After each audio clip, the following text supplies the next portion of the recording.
Assalamualaikum warahmatullahi wabarakatuh. Alhamdulillahirrabbilalamin. Puji syukur mari kita panjatkan kehadirat Allah Subhanahu wa Ta'ala yang telah memberikan kita nikmat iman, nikmat Islam serta nikmat kesehatan, sehingga pada hari ini saya dan rekan-rekan berkesempatan untuk menyampaikan sedikit materi dari mata kuliah Emotional Intelligence dengan dosen pengampu Bapak Soleh MPD. Selanjutnya saya akan memperkenalkan terhadap tindakan individu antara lain memperkuat semangat, melemahkan semangat, menghambat atau mengganggu konsentrasi belajar, terganggu penyesuaian sosial, suasana emosional yang diterima dan dialami individu semasa kecilnya akan mempengaruhi sikapnya di kemudian hari, baik terhadap dirinya sendiri maupun terhadap orang lain. Pakar EQ Goleman berpendapat bahwa meningkatkan kualitas kecerdasan emosi sangat berbeda dengan IQ. Sementara kemampuan yang murni kognitif relatif tidak berubah, maka kecakapan emosi dapat dipelajari kapan saja, tidak peduli orang itu peka atau tidak, pemalu, pemarah, sulit bergaul dengan orang lain. Dan oleh rekan saya Dewi Sartika. Kecerdasan emosional menurut Ari Ginanjar Agustian adalah seorang yang memiliki ketangguhan, inisiatif, optimisme, dan kemampuan beradaptasi. Sedangkan Baron, seorang ahli psikologi Israel, mendefinisikan kecerdasan emosional sebagai serangkaian kemampuan pribadi, emosi, dan sosial yang mempengaruhi kemampuan seseorang untuk berhasil dalam mengatasi tuntutan dan tekanan lingkungan. Orang yang memiliki kecerdasan emosi mempunyai ciri pokok yaitu kendali diri, empati, pengaturan diri, motivasi, dan keterampilan sosial. Menurut Jamaris, EQ dapat menjelaskan secara luas tentang kesuksesan manusia dalam hidupnya. Kesuksesan individu membutuhkan kemampuan yang lebih dari IQ yang cenderung sangat terbatas. Hanya mengukur kecerdasan secara konvensional dan mengabaikan hal-hal penting yang mendasari elemen-elemen yang berkaitan dengan karakter. 2. Indikator kecerdasan emosional. Menurut Tolofeli dalam bukunya Daniel Goleman, tanda-tanda orang yang memiliki kecerdasan emosional adalah sebagai berikut. 1. Mengenali emosi diri. Mengenali emosi diri sendiri merupakan suatu kemampuan untuk mengenali perasaan sewaktu perasaan itu terjadi. Kemampuan ini merupakan dasar kecerdasan emosional. Para ahli psikologi menyebutkan kesadaran diri sebagai metamood, yakni kesadaran seseorang akan emosinya sendiri. Terima kasih. Materi selanjutnya akan disampaikan oleh rekan saya, Saudari Erlin. 3 kemampuan yang merupakan seseorang memiliki kesadaran diri, yaitu kesadaran emosi, penilaian diri secara teliti, percaya diri. Mengelola emosi. Mengelola emosi merupakan kemampuan menangani perasaan agar dapat terungkap dengan cocok dan kecakapan yang bergantung pada kesadaran diri. Kemampuan ini mencakup kemampuan untuk menghibur diri sendiri, melepaskan kecemasan, menimbulkan, serta kemampuan untuk bangkit dari perasaan-perasaan yang menekan. Tujuannya adalah keseimbangan emosi, bukan menekan atau menyembunyikan gejolak perasaan dan bukan pula langsung mengungkapkannya.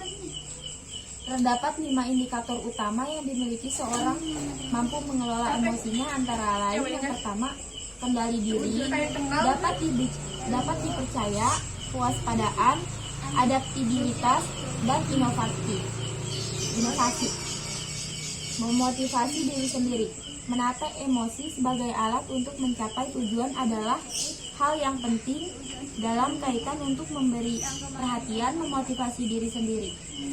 Ada 4 kecakapan utama untuk memotivasi diri, yaitu dorongan berprestasi, komitmen, inisiatif, dan optimis.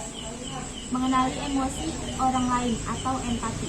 Kemampuan seseorang untuk mengenali orang lain atau peduli menunjukkan kemampuan empati seseorang individu yang memiliki kemampuan empati lebih mampu menangkap sinyal-sinyal soal yang tersembunyi, yang mengisyaratkan apa-apa yang dibutuhkan orang lain sehingga ia lebih mampu menerima sudut pandang orang lain. Menurut Goleman, kemampuan berempati dapat dicirikan sebagai berikut. Yang pertama, memahami orang lain. Yang kedua, mengenali pelayanan. Yang ketiga, mengembangkan orang lain. Yang keempat, mengatasi keragaman. Yang kelima, kesadaran politis. Membina hubungan. Kemampuan dalam membina hubungan merupakan suatu keterampilan yang menjaga popularitas, kepemimpinan, dan keberhasilan antara pribadi. Keterampilan dan berkomunikasi merupakan kemampuan dasar dalam keberhasilan membina hubungan. Individu sulit untuk mendapatkan apa yang mereka inginkan dan sulit juga memahami keinginan serta kemauan orang lain. Ada beberapa kecakapan utama yang dimiliki oleh seorang yang pandai membina hubungan, antara lain pengaruh, komunikasi, manajemen konflik, kepemimpinan, kolaborasi, pengikat jaringan, kemampuan tim, yaitu mampu menciptakan sinergi kelompok dalam memperjuangkan tujuan bersama. Demikian dari saya. Selanjutnya akan dilanjutkan dengan rekan saya yang bernama Nursi.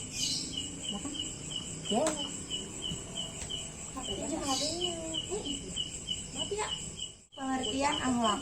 Definisi akhlak dari segi etimologi adalah berasal dari kata al-khalqa dan al-khulqu yang bermakna satu. Sebagaimana kata asy-syarabu dan asy-syurabu. Segala perbuatan manusia yang bernilai baik dinamakan akhlak terpuji, sedangkan perbuatan yang buruk dinamakan akhlak tercela. Ciri-ciri perbuatan akhlak. Yang pertama, perbuatan itu sudah menjadi kebiasaan sehingga telah menjadi kepribadiannya. Yang kedua, perbuatan itu mudah dilakukan tanpa didahului oleh pertimbangan. Yang ketiga, perbuatan itu timbul dari dorongan hati bukan karena paksaan. Yang keempat, perbuatan itu dilakukan dengan ikhlas. Faktor-faktor yang mempengaruhi pembentukan akhlak. Terdapat 3 aliran yang sudah sangat populer, yang ketiganya dapat mempengaruhi akhlak. Aliran tersebut antara lain aliran nativisme. Aliran ini menjelaskan bahwa faktor yang paling berpengaruh terhadap akhlak adalah pembawaan dari dalam yang bentuknya dapat berupa kecenderungan, bakat, akal, dan lain-lain. Aliran empirisme. Aliran ini menjelaskan bahwa faktor yang paling berpengaruh terhadap akhlak adalah faktor dari luar, yaitu lingkungan sosial. Aliran konvergensi. Aliran ini menjelaskan bahwa faktor yang paling berpengaruh terhadap akhlak adalah faktor internal, yaitu pembawaan anak, dan faktor luar, yaitu pendidikan dan pembinaan yang dibuat secara khusus melalui interaksi secara intensif. Interaksi dalam lingkungan sosial. Sasaran akhlak. Yang pertama, akhlak terhadap Tuhan. Akhlak terhadap Tuhan. Di dalam hidup manusia tidak terlepas dan adanya hubungan. Hubungan manusia dengan Allah merupakan hubungan hamba dengan Tuhannya. Sebagai bagian dari rangkaian hak dan kewajiban dalam hidupnya di dunia. Materi selanjutnya akan disampaikan oleh rekan saya yang bernama Neng Linda Susanti. Sasaran akhlak dibagi menjadi 3 bagian. Yang pertama, akhlak terhadap Tuhan. Yang kedua, akhlak terhadap sesama manusia. Dan yang ketiga, akhlak terhadap diri sendiri. Yang pertama, akhlak terhadap Tuhan. Di dalam hidup manusia tidak terlepas dari adanya yang namanya hubungan. Hubungan manusia dengan Allah atau hablum minallah merupakan hubungan hamba dengan Tuhannya, sebagai bagian dari rangkaian hak dan kewajiban dalam hidupnya di dunia. Dalam kehidupan sehari-hari, untuk mencapai satu tujuan tergantung pada sesuatu, maka manusia harus memperhatikan ketentuan dan sesuatu itu agar tujuannya tercapai. Yang kedua, akhlak terhadap sesama. Sebagai khalifah di muka bumi ini, manusia yang satu dengan yang lain akan saling berhubungan, karena manusia dikodratkan sebagai makhluk sosial. Artinya, Satu sama lain kita saling ketergantungan, membutuhkan bantuan orang lain dan tidak bisa hidup sendirian. Kemudian yang ketiga, akhlak terhadap diri sendiri. Manusia mempunyai keharusan akhlak kepada dirinya sendiri. Namun kadang-kadang manusia lupa bahwa dia mempunyai kewajiban terhadap dirinya sendiri.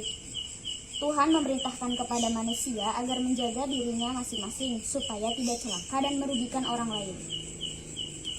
Dan yang terakhir, pengaruh kecerdasan emosional dan akhlak. IQ bukanlah lawan keterampilan IQ atau keterampilan kognitif. Namun, keduanya berinteraksi secara dinamis, baik pada tingkatan konseptual maupun dunia nyata. Selain itu, IQ tidak begitu dipengaruhi oleh faktor keturunan.